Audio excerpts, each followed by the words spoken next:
Nous sommes en direct de Washington DC aujourd'hui. J'ai le plaisir d'avoir le chanteur togolais Oyem Ojo sur ma chaîne. Est-ce que vous pouvez vous présenter? Ici c'est Oyem Ojo. Je suis artiste togolais de la diaspora, résident ici aux États-Unis, originaire du Nigeria. Oyem Ojo, je suis très content de vous avoir sur ma chaîne aujourd'hui. Vous dites que vous venez du Nigeria, mais je crois que vous avez les origines togolaises et nigérianes. Expliquez-nous un peu. J'ai un côté nigérien, j'ai un papa qui est Yoruba et d'origine Ibadan, et j'ai une maman togolaise de Thiévié à Belouin. C'est quoi votre nom à l'état civil et c'est quoi votre nom d'artiste? Et à l'état civil, je me nomme Ojo Oyekola Aremiyao. Et le nom d'artiste, c'est Oyem Ojo. J'ai gardé mon nom de famille Ojo. Le nom de scène, c'est Oyem, qui est d'ailleurs dérivé de mes trois noms, mais mon nom de famille et mes deux autres prénoms, qui est Oyekola et Aremiyao. Vous êtes né au Togo. Dites-moi si vous êtes déjà allé au Nigeria ou vous avez seulement grandi au Togo. Je suis né au Togo, j'ai grandi à Lomé, mais par moment j'ai visité le Nigeria. C'est mes deux pays et voilà quoi. Vous vous présentez plutôt comme un artiste togolais et non un artiste nigérien. Pourquoi avoir fait ce choix? Le Togo, c'est ma terre natale. Et bien sûr que j'ai un côté nigérien, mais il faut dire que j'ai passé toute mon enfance à Lomé et voilà pourquoi je suis togolais. Et disons plutôt que je suis un artiste africain. Je préfère ce titre que de dire qu'il est togolais. Depuis quand avez-vous commencé votre carrière? Depuis le bas âge. Et à l'époque, on écrivait de petits poèmes. J'étais accro de la poésie, puisque j'ai eu la chance d'avoir une maman institutrice. Donc, le fait de lire des romans et tout m'a finalement bercé et dans l'écriture des mots et tout, et je suis devenu fou de la poésie. Donc, j'écrivais de petits poèmes que je déclamais lors des soirées récitales dans des établissements scolaires. Et au même moment, j'écoutais de la musique. Et à l'époque, il y a Jimmy Hope qui me berçait, il y avait les MC Solar. Au fil des années, j'ai dû jumeler ou bien combiner la poésie à la musique que j'écoutais. Donc, c'est ce qui a créé en fait l'art que je fais aujourd'hui, qui est ma musique propre à moi, Oyem. En fait, j'ai envie de savoir quel genre de musique vous produisez. Et à la base, j'étais slammer, rappeur. Et au fil des années, je suis devenu polyvalent. Puisque vous avez les origines nigérianes et togolaises, quel genre ou quel style vous utilisez dans vos chansons? C'est le style nigérien, style togolais ou purement? Expliquez-nous. Je peux me lever aujourd'hui et faire du kamou. Et après demain me lever et faire un truc, un afrobeat genre Davido, Rema et pourquoi pas. C'est Oyem quoi, c'est Oyem. J'aime surprendre les fans, j'aime surprendre le monde à chaque sortie. Donc, et je viens de le dire, je suis devenu aujourd'hui un artiste polyvalent. Et pas parce que c'est ce qui marche, c'est ce qui est authentique de nos jours, mais je le fais parce que c'est l'amour que j'ai, la passion que j'ai pour mon art en fait. C'est ce qui fait de moi un artiste polyvalent comparativement aux autres artistes. Comme vous êtes un artiste polyvalent, dites-moi en fait combien d'albums et de chansons vous avez aujourd'hui sur le marché? En 2009, j'ai sorti mon maxi de 4 titres. En 2017, j'étais revenu au devant de la scène pour sortir l'album au complet qui comportait 14 titres. Et actuellement, je suis en studio. Je suis en train de me préparer pour lancer mon second album qui va sortir d'ici peu, si tout va bien là, d'ici la fin de cette année, qui comportera au moins 15 titres. Oyem actuellement est en train de travailler sur son prochain projet, son deuxième album qui sortira très bientôt. En quelle année avez-vous lancé votre premier album? Mon premier album, je l'ai lancé en 2009. C'était le maxi qui composait avec mon titre phare Mère Afrique, le titre qui m'a d'ailleurs révélé au public togolais. Ma carrière solo artistique a commencé en 2006. Puisque vous avez commencé en 2006 d'une façon professionnelle, dites-moi alors, quelle expérience vous avez pu avoir en tant que chanteur africain ou togolais ou nigérien? J'ai connu des bases et des hauts, j'ai eu pas mal d'expérience dans ce domaine. En 2006, j'étais avec mon groupe Agape qui était constitué de SBM et mon cousin du Nigeria. Il y avait un autre gars, Kokou, qui était de Lomé, et il y avait moi. À l'époque, c'était du hip-hop gospel. Donc les dimanches, on allait dans des églises pour interpréter, pour chanter des chansons gospel. Et j'étais le seul rappeur du groupe.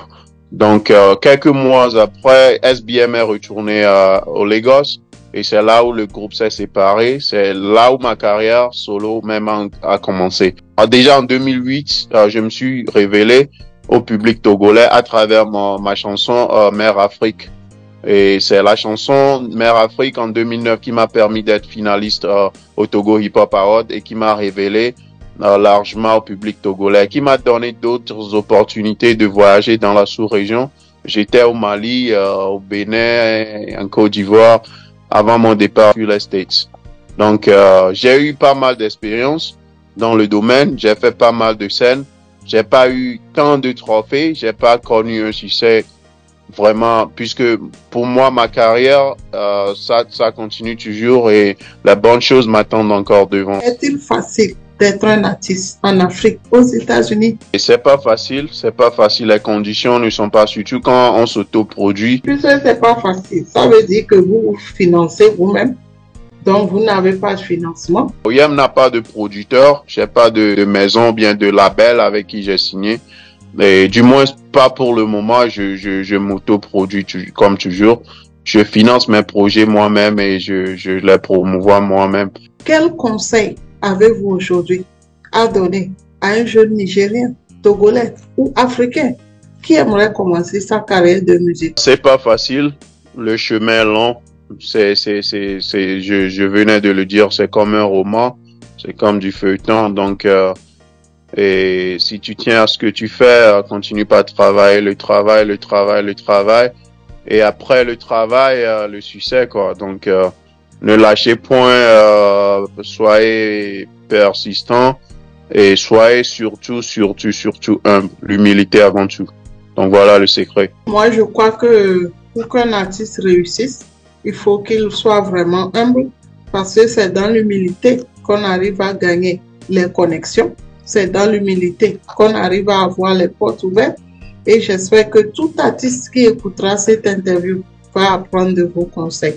OIM Ojo, vous venez de me dire que vous avez votre prochain album qui sera lancé bientôt. Quelle surprise en fait vous voulez faire à vos fans qui attendent impatiemment cet album? Sur l'album, j'ai composé une chanson reggae et j'ai fait pas mal de featuring. J'ai fait un featuring avec un artiste du Togo, Kana, plein d'artistes du Togo d'ailleurs. J'ai fait un featuring avec Fofo Scarfo et j'ai fait pas mal de featuring avec un gars d'ici, un Italien et beaucoup plein de surprises sur l'album.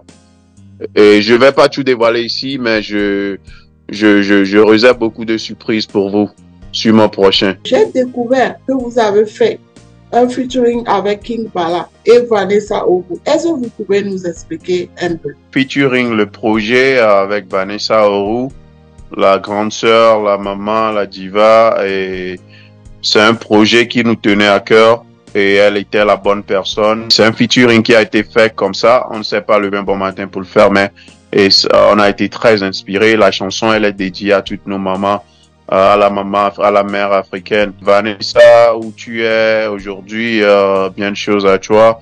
Et merci d'avoir accepté de collaborer avec moi. Et merci pour ce projet qui sera toujours là. Et voilà, quoi. Une fois encore, merci. L'histoire avec King Bala. King Bala, c'est un frère de toujours. King Bala, on s'est croisés, on s'est fait connaissance grâce à un ami d'ici. Baki, qui est du côté de New York, que je salue également de passage. Et il m'a appelé un jour, il m'a dit, oh yeah, écoute, j'ai un frère au pays qui chante bien et comme toi, et j'aimerais que tu collabores avec lui. Et au début, je l'ai écouté, j'ai dit, mais ok, ça va se faire un jour, il n'y a pas de problème. Mais le lendemain, il m'a rappelé sur le même sujet. Au finish, il nous a mis en contact, King Bala et moi, et là, on a commencé par échanger. Et à mon retour au pays, j'ai croisé King Bala et on est rentré en studio pour vous donner Our Story. Et la chanson Our Story, c'est une chanson qui parle de nous, nos vécus, nos quotidiens, notre passé, tout ce qu'on a vécu. Vous êtes sans savoir que King Bala est dans ce domaine également et ça fait pas mal d'années. Il a vécu beaucoup de choses, comme moi d'ailleurs. Donc nos histoires quelque part se ressemblent. Et c'est ce qu'on a mis ensemble à travers cette chanson-là. Et nous ne sommes plus là où nous étions il y a cela quelques années. Et Dieu merci. Et ça va maintenant. Mais cette vie, elle sera encore meilleure demain. Donc c'est le message clé. C'est le message que nous sommes en train de passer à travers cette chanson, Our Story, qui raconte notre histoire. Oya Mojo, avez-vous un mot de fin? Tout d'abord, je tiens à vous remercier, Nathalie Yonda, et merci pour cette belle émission et l'initiative. Et merci de mettre beaucoup plus de lumière sur nous, les artistes africains, surtout ceux de la diaspora. Et merci énormément pour tout ce que vous faites pour la musique togolaise, la culture africaine en général et pourquoi pas du monde entier. Merci également à ma famille, mes proches, mes fans, à tous ceux qui me soutiennent nuit et jour. Et à mes fans, je vous dis, Oya est de retour. De bonnes choses arrivent très très bientôt. Oya Mojo, merci beaucoup d'être venu sur ma chaîne. Je rappelle qu'on est en direct de Washington DC aux États-Unis. Vous êtes d'origine nigériane, mais vous êtes né au Togo d'une mère togolaise. Vous avez commencé votre carrière au Togo depuis 2006. Vous avez beaucoup voyagé dans la sous-région et jusqu'à finir aux États-Unis où vous continuez toujours votre carrière. On est en direct de Washington DC aux États-Unis et j'espère vous revoir très très bientôt pour une autre interview. Merci beaucoup et à très bientôt. Au revoir.